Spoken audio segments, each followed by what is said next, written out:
Welcome back. Immigration enforcement escalated this week as ICE and DHS expanded nationwide operations, arresting hundreds of illegal immigrants, and many have been flagged as dangerous or repeat criminal offenders. The crackdown triggered lawsuits, protests, even threats against federal agents. For more, let's welcome in our guest, Senior Special Agent, retired INS Michael Cutler, and former Senior Advisor to DHS Under Secretary Mayorkas, retired Air Force Lieutenant Colonel Bernie Flowers, plus our special guests in studio, Dr. Tom Borelli and Deneen Borelli. Welcome to all of you. What a great panel. Yeah, so good to be with you guys. Thank you so much for having us. Yeah, let's start this off. Let's take a listen to Border Czar Tom Homan. This was him yesterday at the border wall in San Diego.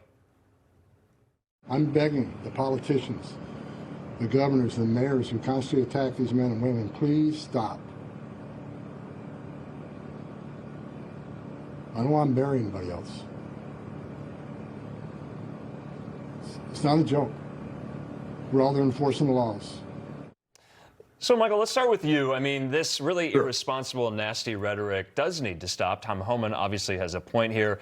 Yesterday, I was asking the most previous acting ICE directors, does this affect retention? Does this affect recruitment? Does this affect morale about these attacks on some of these ICE CBP agents here? What say you? Well, I don't know. It's really difficult. I was an agent for 26 years under the old INS, the Immigration and Naturalization Service, and people were thrilled when we did the job. You might feel bad about factory workers who are here simply trying to support themselves, but we even found criminals and fugitives working in what seemed to be mundane jobs.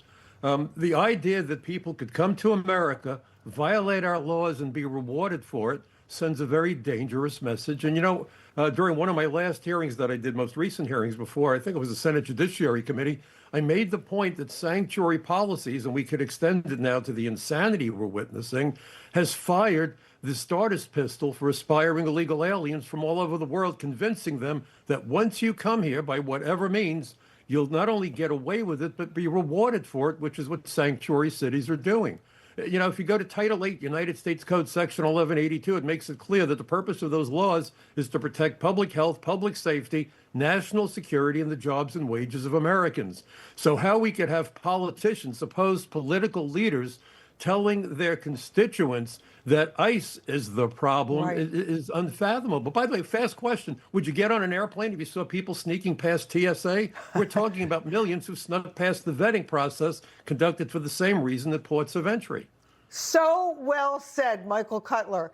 Now, DHS Secretary Kristi Noem is pushing back on this anti-ICE rhetoric after Minnesota Governor Tim Walz accused ICE agents of unlawfully detaining U.S. citizens during recent enforcement operations. DHS says agents acted within their legal authority.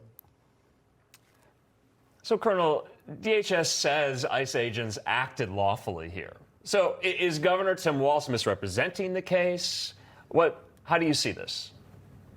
Governor Tim Walz has shown himself to be a fraud, bottom line.